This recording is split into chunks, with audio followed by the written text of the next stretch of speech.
everybody. Today I wanted to talk about a subject that is basically affects all of us in one way or another throughout our lives. Um, Today's topic is going to be alcoholism and the effects on everyone around you, and the things that basically my past with alcohol, which is not very extensive. I generally stay away from alcohol for the most part, but basically, we all deal with alcohol in one form or another, sometimes for good things and sometimes for bad. Um, Basically, I'll give you a history of my experience with alcohol. Like I said, it's not very extensive. It was never detrimental. It's pretty non-existent. Um, basically, when I was my first encounter with alcohol was when I was 5 years old. I had um,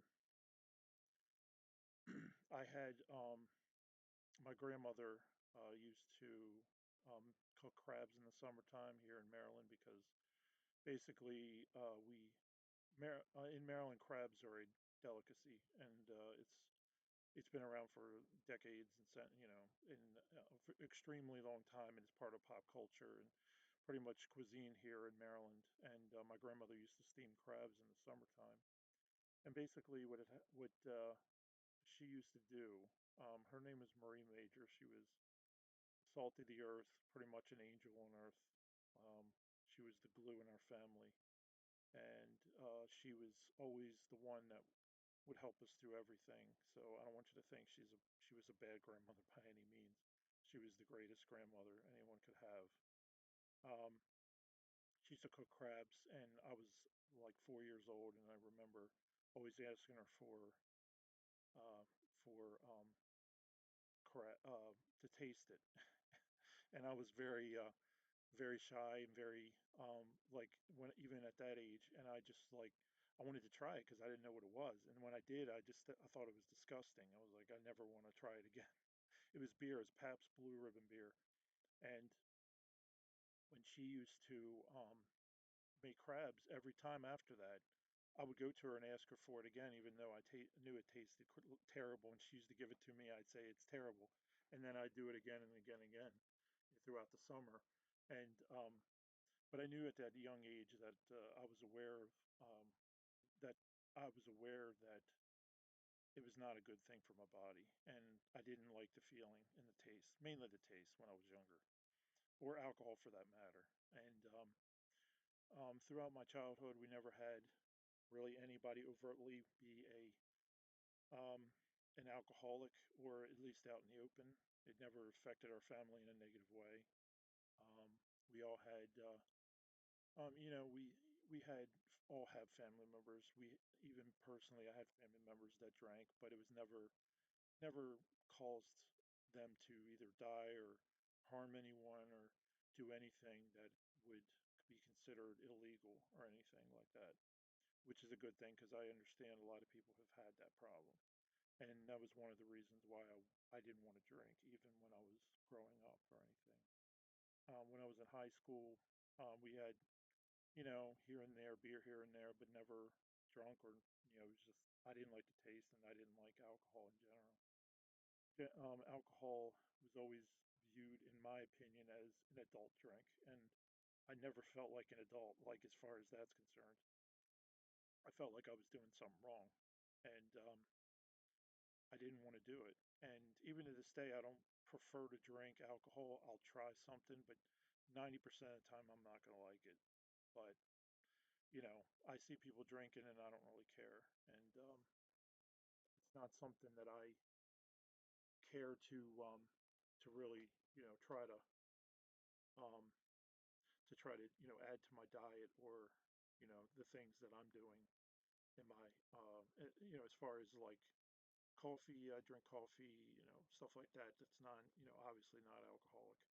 And basically, as I got married and it never was a problem. I knew people that drank, never had a problem with them. They were never drunks, or it never became a problem with anything as far as a negative part of their lives or anything like that. Even the ones that went to the clubs never, they'd get drunk, but you would hear stories of people drinking alcohol, and they basically would brag about their alcohol consumption for the weekend, and they would basically they would say how they were hungover. They would go out drinking on Friday, hungover for a day. Then on Sunday they felt like they were kind of getting back to normal, and then they go to work Monday. So basically, their whole weekend was devoted to alcohol consumption. And sometimes they would drink, a couple of days, and I never understood that, because you're wasting your life or your time. You know what I mean? And um, you know, you're growing up and everything, and I mean, there's there's a problem with alcohol even with the youth and everything. And I know I'm not saying that I'm normal or I'm the normal one here. It's just it's part of pop culture and things that people do to um, either to enjoy the flavor. Either they enjoy the flavor, they feel like they need to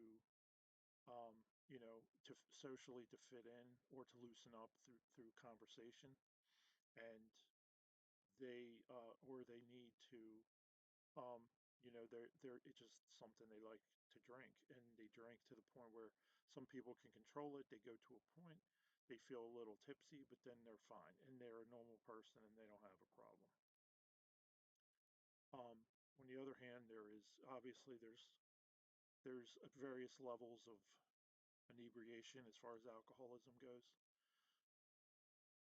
Alcoholism, as far as like I have already stated, that would be considered like level one alcohol consumption. Alcohol consumption just generally means that you're doing it for social and for, just for the enjoyment. And some people like wine, that sort of thing. I do like wine. I'll have wine every once in a while, but it's for the flavor less than the alcohol, which is stupid because I know I could just drink grape juice, you know what I mean? So so any so basically why I'm making this video is just, obviously we're talking about alcoholism and the effects on people in a negative way, not so much positive. Um, as far as the three levels, the level one, we're going to exclude that since I have already talked about that.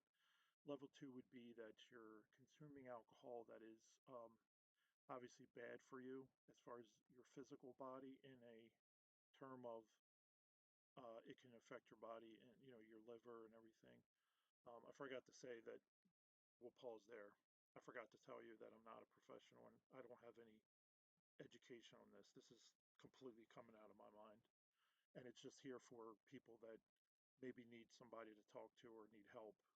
And I can maybe help you. And, um, it's basically just been on my mind and, some things that I need to get out and feel like maybe somebody would needs the help. So basically, back to where I was let off at.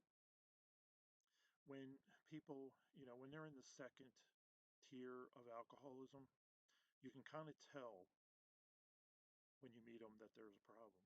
You kind of see that they're sweating profusely and they're in need of alcohol, um, because their bodies are so used to it. They're used to having that alcohol fix like a drug almost. And it's not, obviously it's not a good thing. It's bad because they're so dependent on it that they have to function. They're pretty much a dry alcoholic where they consume so much alcohol in their lifetime that they need to continue to um, drink like on a daily basis, like they have to have the alcohol. And they function, but they can be like kind of an asshole. I don't mean to use language here. I know this is for kids too, but basically that's their personality. Like without the alcohol, they don't know how to function normally. They can't talk, they can't, you know, confront anybody or talk to them or give them, you can't really do anything unless they have a drink or something. And then that's why, jobs test for, alcohol and stuff like that. They want to make sure you're not an alcoholic. But then again, there's nowhere to tell. But eventually your work suffers if you have too much, alcohol, and your life it just affects you in other ways. Um, Obviously, the most serious thing is level 3, which is the third level of alcoholism. Um, I understand we all, like I said, we like to escape, we like to medicate, and for some people that it's like detrimental to their health. And a lot of people have a lot of problems with their personal lives, and they have to mask it to the extreme, to a high level, to where they they use their pretty much any means necessary to drink. Like it becomes their personality, and that's like the highest low. That's the worst thing somebody could do with their bodies. Obviously, you drink so much that your body is failing, and over a course of time, your body it's poison to your body. And I know that some people that are on the other side of the story, they like as far as the family members who have to deal with a person who is an alcoholic, they um, they are the ones who it affects the most as far as abuse, physical and verbal, emotional. Um, there's stories about people who hurt their family members and their loved ones because um, they're basically they really, like I said, it becomes part of their life, and it infiltrates their family. And so basically, what as far as like the youth of the country and the world too, it's alcohol. People are introduced to alcohol in a big way as far as advertising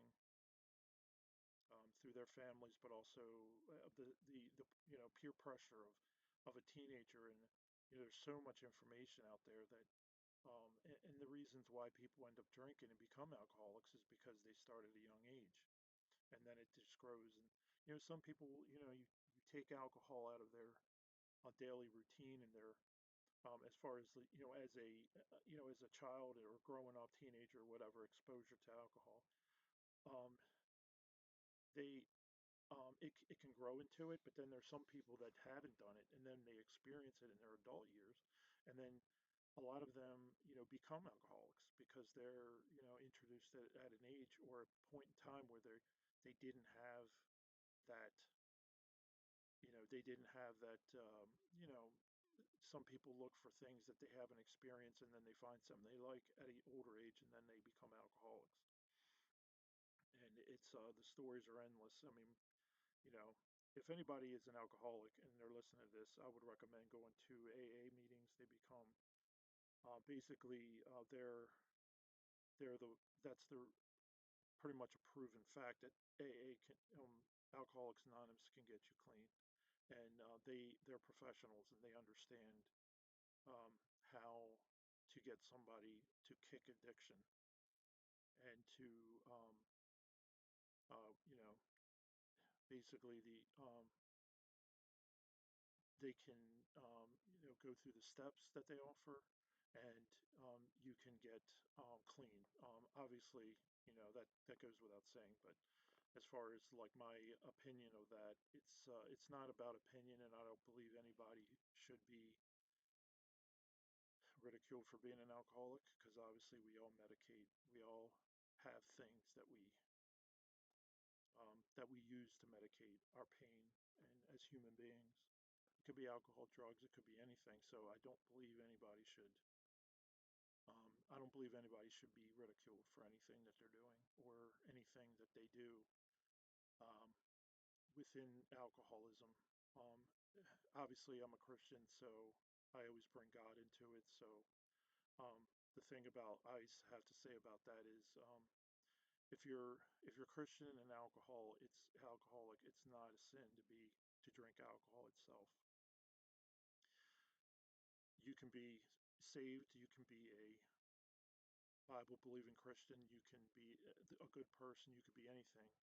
But basically, the sin, what the Bible says about it is the, the Bible says that the sin is not in the alcohol, but it's the being out of control and not being in control of your mind and your soul. Because basically,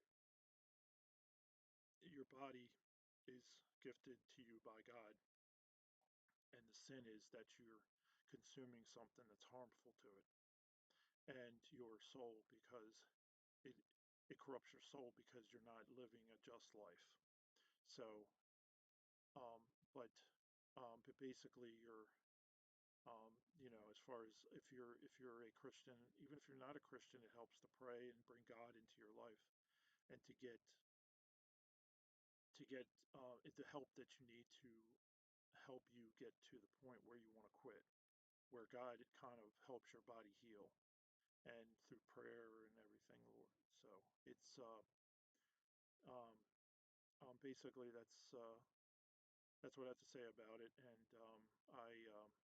like I said, if there's anybody who's an alcoholic who needs help and needs somebody to talk to, I'm here. So you can message me here. You message me on Facebook, Stephen Majer Jr.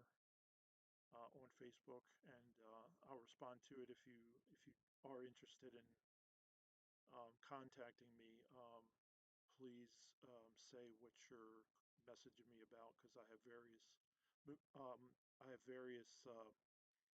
videos on here that I'm going to be making and about different subjects. And if there's anything that you would like to message me or talk to me about, I'm willing to listen. Thank you for viewing my video. Have a good night.